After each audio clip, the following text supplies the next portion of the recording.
Welcome to Ganga news. వార్తలు చదువుతున్నది బంగిలింగరాజు. పోతురాజు కాలువ ఆధునీకరణలో కమిషనర్ గారు ఈ రోజు క్లియరెన్స్ చేస్తున్నారు. ఎలా చేస్తున్నారు ఏంటి అనేది వారి మాటలు తెలుసుకుందాం.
పోతురాజు కాలువ ఆధునీకరణలో కమిషనర్ గారు ఈ రోజు క్లియరెన్స్ చేస్తున్నారు. ఎలా చేస్తున్నారు ఏంటి అనేది వారి మాటలు తెలుసుకుందాం. మనకు డ్రైనేజ్ వర్షాకాలం అంతా కూడా చాలా చోట్ల డ్రైనేజీ, నేను లాస్ట్ వర్షాకాలంలో ఇక్కడ విధుల్లో చేరాను నేను.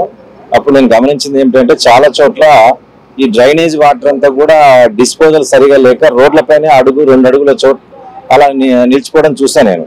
కారణం ఏమిటంటే పోతురాజు కెనాల్ ఇరిగేషన్ కెనాల్ కావడం వల్ల ఈ ఇరిగేషన్ వాళ్ళు దాన్ని ఎలాంటి ఆధునీకరణ పనులు చేపట్టక అలాగే పెండింగ్ వల్ల టౌన్ లో ప్రజలు ఇబ్బంది పడుతున్నారు.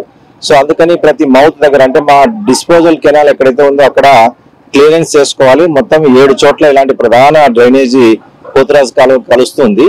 అలాంటి చోట్ల మేమే డిజాస్టర్ మేనేజ్మెంట్ కింద మరి ప్రజలు ఎక్కడ కూడా రోడ్లపైన ముంపు గురి కాకుండా ఇళ్లలోకి నీళ్ళు వెళ్లకుండా ఉండేదానికోసం ముందస్తుగా అంటే ఒక 2-3 నెలలు ముందుగా వర్షాకాలాన్ని ముందుగానే మా ఇంజనీరింగ్ శానిటేషన్ సిబ్బందితో మేమంతా మీటింగ్స్ పెట్టుకొని ఈ పాయింట్స్ అన్ని కూడా విజిట్ చేశాము. సో దాంతో ఈ 210 పెద్ద మిషన్ పెట్టేసి వీటిని క్లియర్ చేస్తున్నాం. సో ఇట్లా 7 చోట్ల చేయాల్సి ఉంది. ఆ మౌత్ క్లియరెన్స్ చేసుకుంటూ వెళ్తుంది. మొత్తం కినాల్ అంతా తీయడం అనేది కోట్ల ప్రాజెక్ట్.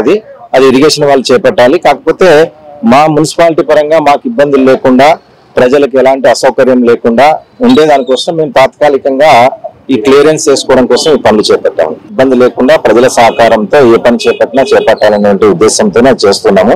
అందువల్ల మన స్థానిక శాసనసభ్యులు గౌరవనీయులు శ్రీ దామచల్ల జనార్దన్ రావు గారి సూచనతోనే మేము ఈ డ్రైనేజ్ ఏదైతే ఉందో ఎలాంటి ఇబ్బంది లేకుండా దీనికోసం జనార్దన్ సార్ ఏం చెప్పారంటే ఎక్కడైతే మన డ్రైనేజీ లింక్ అవుతుందో అక్కడ ఈసారి ఎక్కడ కూడా వర్షపు నీరు ఉండకూడదని చెప్పేసి చెప్పడం జరిగింది. అందువల్ల గౌరవ శాసనసభ్యుల వారి యొక్క సూచనల మేరకు ఒక 2-3 మంత్స్ ముందుగానే మేము ఈ కార్యాచరణ చేపట్టడం జరిగింది. నగరంలో 50% హౌస్ ట్యాక్స్ రైట్ అంటారు.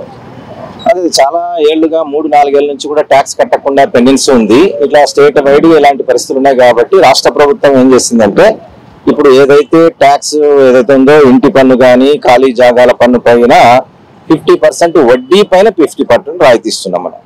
సో అది మొత్తం రాష్ట్ర వ్యాప్తంగా ఈరోజు ఈ ప్రాపర్టీ ట్యాక్స్ పైన ఈ 50% రాయితీ ఉన్నది కేవలం 4 డేసే ఉంది. 31st వరకే అవకాశం ఉంది కాబట్టి సో పట్టణంలో ఉన్నటువంటి ప్రజలందరూ వారి ఇంటి పన్నులో ఈ రాయితీని ఉపయోగించుకోండి. అట్లాగే వ్యాపారస్తులు అందరూ కూడా వారికి సంబంధించిన పెద్ద పెద్ద మొత్తాల్లో పెండింగ్స్ ఉంటది. వడ్డీ ఎంత పడిందో ఉదాహరణ ఒక ఆయనకు అసలేమో 4 లక్షలు ఉంటుంది, వడ్డీ 2 లక్షలు ఉంటుంది అనుకుందాం. సో మొత్తం 6 లక్షలు.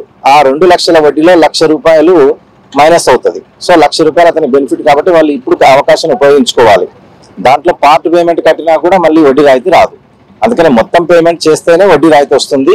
ఏప్రిల్ 1వ తారీఖు చేస్తే కూడా రాదు. మళ్ళీ 31st లోపు చేసుకోగలిగితేనే వడ్డీ రాయితీ వస్తుంది.